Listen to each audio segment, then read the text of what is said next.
미주미에 오신 것을 환영합니다.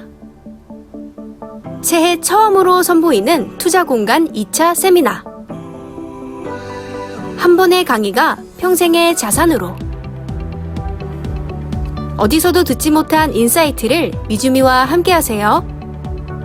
자세한 사항은 미국 주식에 미치다 유튜브에서 신청하세요. 2022년 1월 15일 오전 10시. 제가 공복이다 보니까 요 백년화편 광고들이 하나 먹고 싶네요. 아니, 그러니까 네. 이거를 먹으면서 이렇게 보여주면 더 많은 매출이 올라가지 않겠습니까? 제가 먹고 싶어하는 게 아니죠. 아니, 저는 절대 안 먹고 싶어요. 안 먹고 싶은데 뭘 안 먹고 한 번 그러면 어쩔까 하는 기대감이 있는 거죠. 예, 알겠습니다. 직접 구매도 하셨다고 또 예, 전 샀습니다. 하셨잖아요. 사서 먹고 네. 있는데 진짜 맛있어요. 거짓말 안 해요. 배고프네요. 네. 예, 배고픈 이 마음을 시장 이야기로 가득 채워주실 분 모십니다. 대신증권 문남중 수석연구위원 함께합니다. 어서 오세요. 네, 안녕하세요. 우리 연구위원님께서는 아침 식사하고 오셨어요? 못합니다. 못하죠. 네. 아, 배가 고프네요. 얼른 아. 끝나고 밥을 먹어야겠어요. 식사 안 하셔도 네. 배가 부릅니다. 오늘. 왜요? 딱 산타 멜로 왔지 않습니까? 아니, 무슨 밥입니까 지금. 아까 들어올 때 얼굴 안 봤습니까? 아니 여기도 어깨 자리 그냥? 까셔야 될 것 아니, 같아요. 어깨에 지금 뭐 하나 빼시더라고요. 네, 뽕을 좀 하는 것 같습니다. 아니 근데 우리가 네. 랠리라고 하면은 저도 아까 네. 장 부사장님께 말씀드렸는데 뭔가 오르고 빡빡빡 더 오르는 그런 걸 기대하거든요. 네. 근데 어떻게 이 랠리 제가 기대하는 수준 이렇게 올까요? 네, 아마 올해 남은 거래일 동안에 네. 미국 증시는 지금 해안 분위기가 좀 이어질 여지가 있어요. 네. 그런데 이제 우리가 산타델리가 온다고 하면 이 기대치를 너무 높이 잡을 필요는 없을 것 같아요. 그래요? 과거에도 보면 S&P 500 지수가 평균적으로 오른 수익률은 네. 그렇게 강하진 않았거든요. 올해 같은 경우에는 사실 오미크론 출현도 있었고 또 12월 FMC 정례 회의가 있었는데 이게 좀 특별했잖아요. 내년도 통화정책 수순을 알 수 있는 중요한 이벤트였기 때문에 사실 올해 이 두 가지 어떤 변수만 발생하지 않았더라도 지금 우리가 느끼는 산타넬리가 조금 더 빨리 찾아오고 지금 느끼는 수익률이 더 높을 수 있었는데 네. 올해 같은 경우에는 이 두 가지 변수로 인해서 일단 증시가 결과를 놓고 경계감을 좀 아직 가진 부분들이 있었기 때문에 산타넬리가 우리 기대치보다는 조금 약하게 온 부분들은 있지만 그래도 네. 지금 분위기는 연말까지 이어질 수 있다 생각을 하고 있습니다. 네. 연말까지 이어지는 시장 분위기. 그러나 우리가 그 지수 단을 좀 많이 제 기대가 사실 굉장히 높거든요. 그렇죠. 네. 요걸 좀 낮춰야 될 것 같아요. 네, 그렇습니다. 절반수 좀 낮춰야 될 것 같고 그렇다면 이제 오늘 문 의원과 함께 올해 시장을 쭉 정리해 보는 그런 시간을 좀 준비를 했어요. 5가지 키워드를 준비해 오셨네요. 네. 사실 내년도 증시를 전망하기 전에 올해 있었던 리뷰를 하는 것도 의미가 있다고 네. 생각하기 그렇죠. 때문에 5가지 정도 정리를 했습니다. 일단 뭐 사실 5가지 중에 가장 중요한 핵심은 디커플링입니다.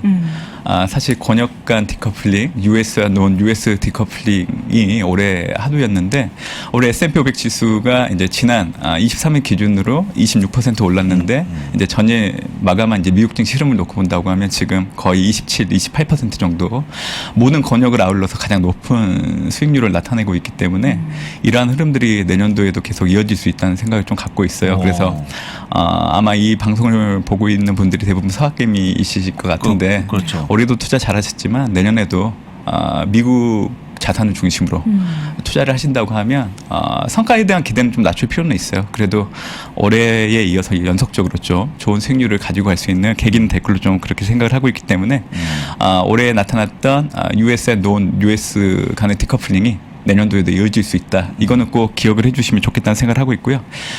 두 번째는 이제 공급망 변목 현상 그리고 이제 인플레이션 우려가 높아진 부분들이 또 두 번째 키워드로 좀 뽑을 수 있을 것 같습니다.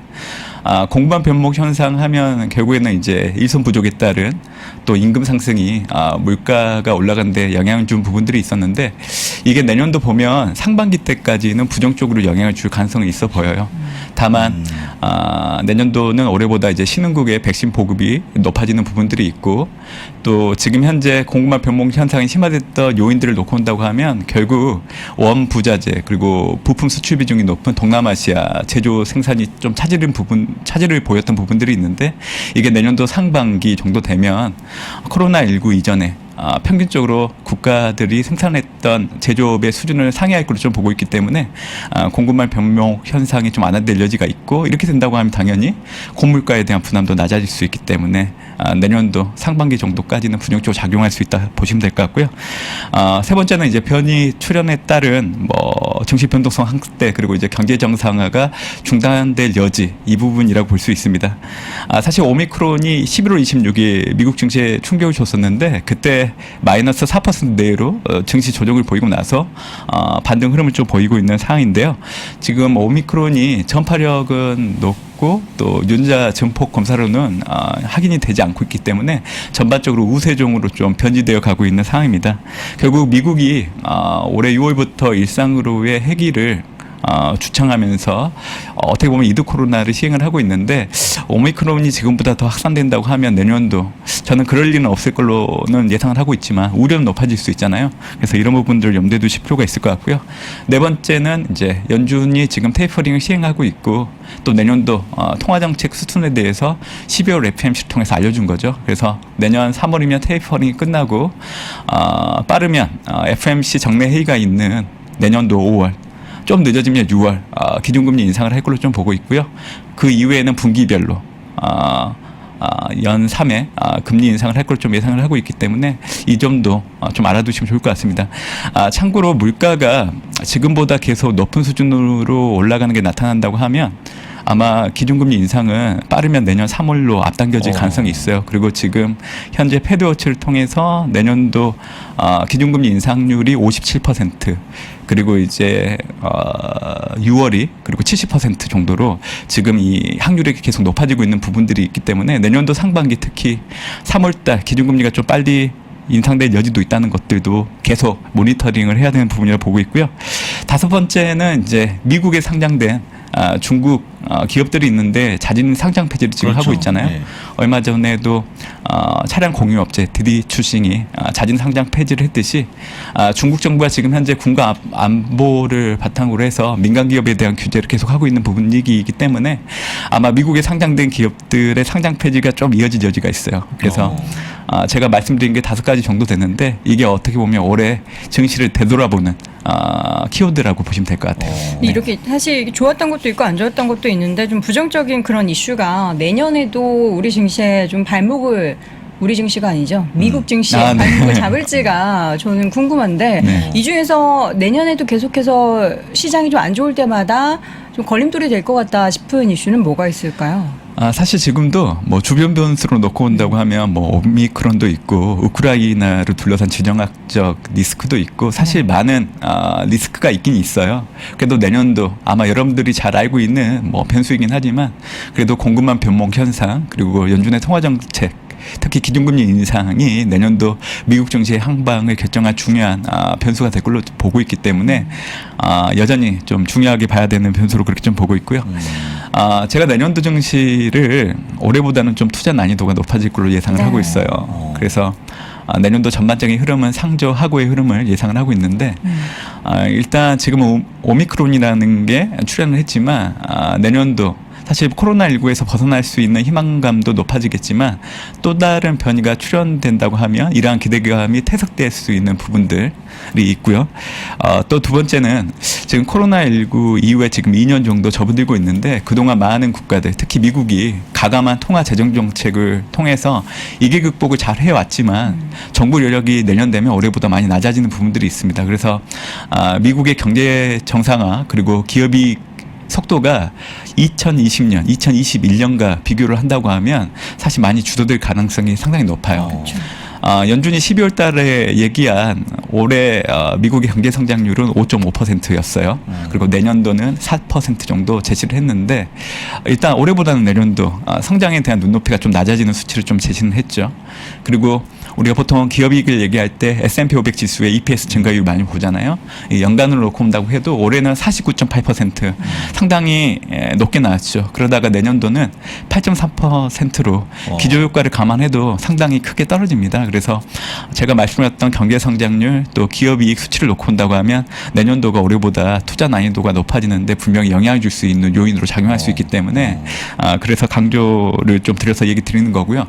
그럼에도 불구하고 내년도 제가 최우선 투자하는 대상으로서 미국을 얘기를 해드리고 있는데 어. 그 이유는 타 국가와 상대적인 비교를 좀 해야 돼요. 그러니까 전반적으로 올해보다는 내년도 모두 좀 안 좋아지는 그림이긴 하지만 국가 간의 비교를 해 놓은다고 하면 상대적으로 그래도 이상은 여전히 높다 이거죠. 그렇게 얘기해드리는 이유는 내년도 연준이 기준금리를 3에 올린다고 해도 0.75% 정도밖에 안 그렇죠. 돼요. 네.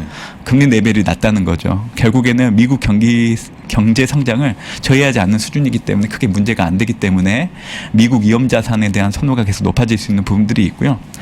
연준이 내년도 경제 성장률을 4%로 제시를 했고 이자율 10년물 금리를 놓고 본다고 하더라도 1.5% 전후잖아요. 그러면 어느 게 더 높나요? 성장률이 더 높잖아요.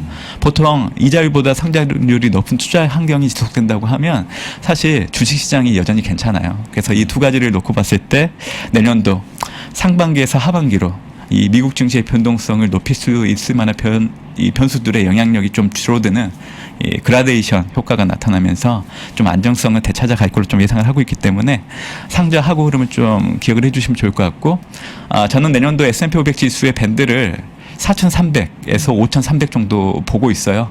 그리고 5,300. 네. 1000 정도가 차이 나네요. 네네. 왜냐하면 이제 올해보다 내년도 좀 증시의 변동성을 키울 만한 변수들이 있기 때문에 상단과 하단의 이 괴리가 좀 커진 수치를 좀 제시를 해드리고 있는 거고 내년 하반기 정도 되면 S&P 500 지수는 5,000선에 안착할 가능성이 상당히 높다고 생각을 하고 있기 때문에 그래서 저는 이제 내년도 전반적인 그림을 놓고 본다고 하면 상반기 때 사실은 이제 지수가 좀 흔들릴 수 있거든요. 그때는 좀 미국에 대한 비중을 좀 늘려놓게 된다고 하면 내년 하반기 때 그 가시를 얻을 수 있기 때문에 내년도 상반기가 어떻게 보면 또 좋은 미국에 투자하는 기회가 될 수 있다. 이런 생각을 좀 가지고 있습니다. 예. 대단하네요. 아니 근데 우리 여도원 앵커는 적으셨네요. 네. 문의원 4,300, 5,300 얘기했다. 상저하고. 12월 28일 이렇게 왜 적어놓으셨죠? 아니 우리 문 의원님께서 항상 네. 오시면은 숫자를 정말 많이 말씀해 주세요. 지난번에 2026년 9월 네. 17일 오후 내셨나요? 그때 간다고 하셨나요? 그때까지. 그때까지 예. 간다고 하시죠. 제가 그 경기 순환과 주식시장 전개에 대한 부분을 상당히 중요하게 놓고 네. 이제 증시 전망을 한다고 말씀을 드렸었는데 너무 긴 얘기를 하다 보니까 반신반의하면서 잘 안 믿으시는 분들이 있어요. 근데 다시 한번 강조해드리지만 연준이 올해 12월 FOMC를 통해서 올해 경제 성장률을 제시를 할 때는 성장률을 0.4%포인트 낮췄어요. 이 얘기는 올해 성장률을 그렇게 좋게 보지 않는다는 거예요. 근데 내년도는 절대 수치는 낮게 4%로 제시를 했지만 0.2%포인트 상향 조정했거든요. 이 얘기는 뭐냐면 내년에 연준이 바라보는 미국 경기에 대해서는 여전히 기대감이 있다는 거예요. 그리고 연준이 보통 기준금리를 인상을 하려고 하면 명분이 필요한데 그 시기를 보면 항상 미국이 경기 호황 상당히 좋을 때 많이 합니다. 그래서 2023년 어떻게 보면 이제 3회 이렇게 얘기를 했던 이유가 경기에 대한 자신감이 바탕이 되어야 연준도 기준금리를 올릴 수 있기 때문에 기인한다는 거죠. 그래서 제가 올해 3월달 이후로 미국이 경기 호황에 들어갔다고 얘기를 해드렸잖아요. 그래서 과거 4번의 이기 사례를 놓고 평균적으로 5년 6개월 경기 호황이 지속됐기 때문에 이걸 반영하면 2026년 9월까지는 미국은 경기 호황에 진입할 가능성이 상당히 높습니다. 결국 주식시장이 좋다는 얘기예요. 그래서 경기 사이클을 염두에 두고 항상 투자를 하시면 좋겠다는 얘기를 드리고 있습니다. 예. 지금 이제 시청자분들이 우리가 상단 이야기하는 것보다 지금이 4,800선 정도 되니까 그렇죠. 하단 4,300에 대한 충격이 조금 더 크신 것 같아요. 이거 어떻게 견뎌야 되나. 그러면 시장이 좀 조정을 보일 만한 그 빌미가 되는 변수는 뭘로 우리가 좀 내년도 예상해 볼 변수? 수 있을까요?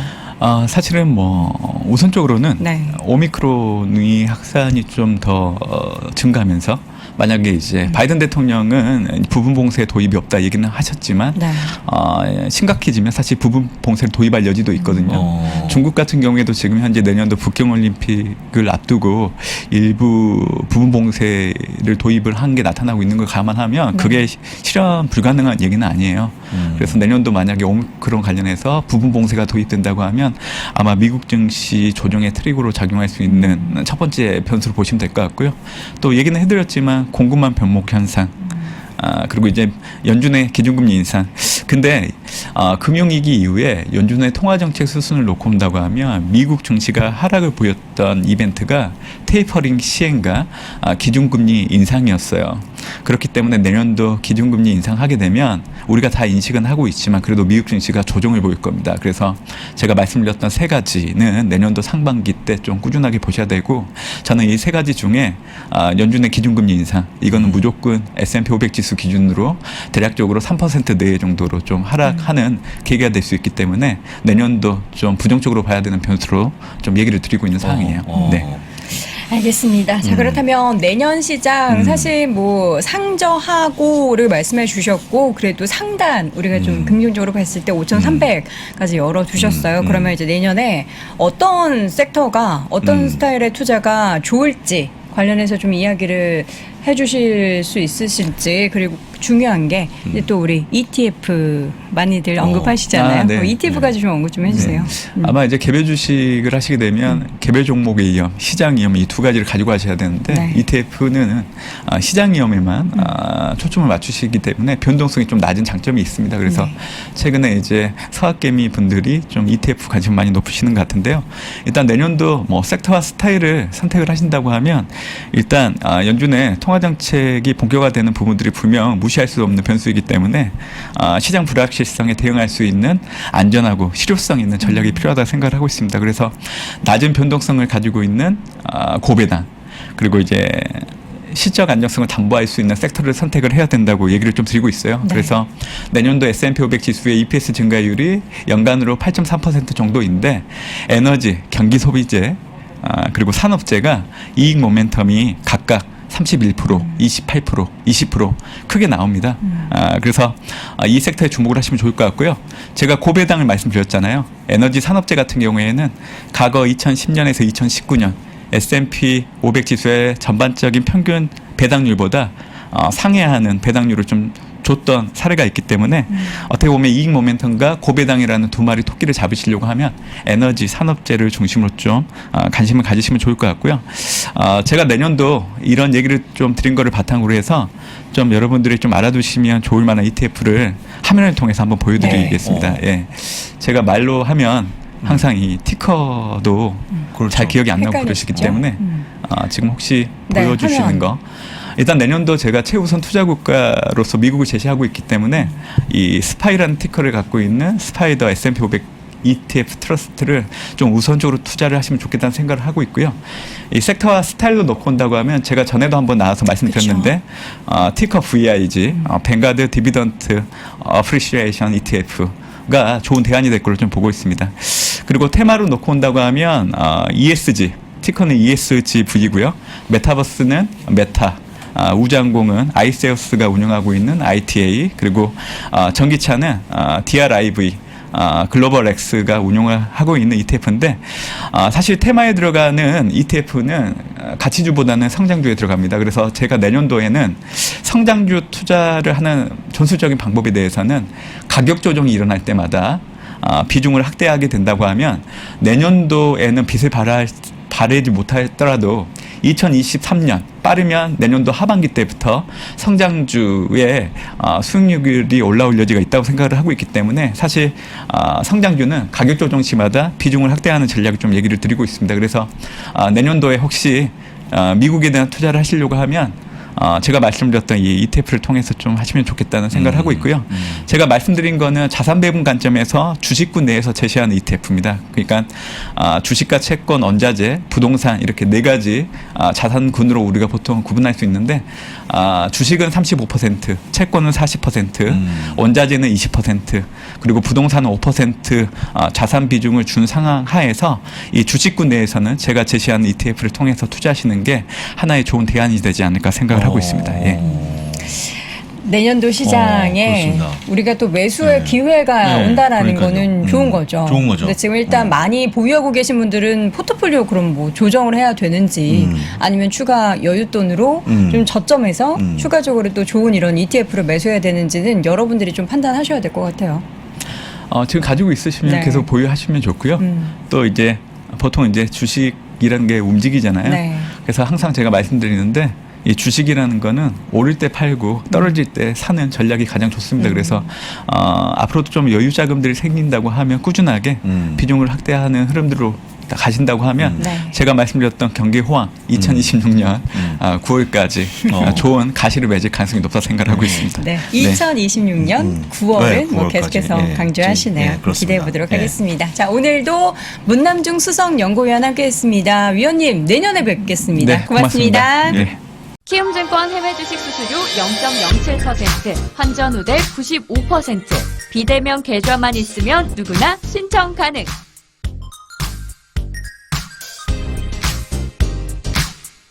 원금 손실 발생 시 투자자 귀속에 유의하세요.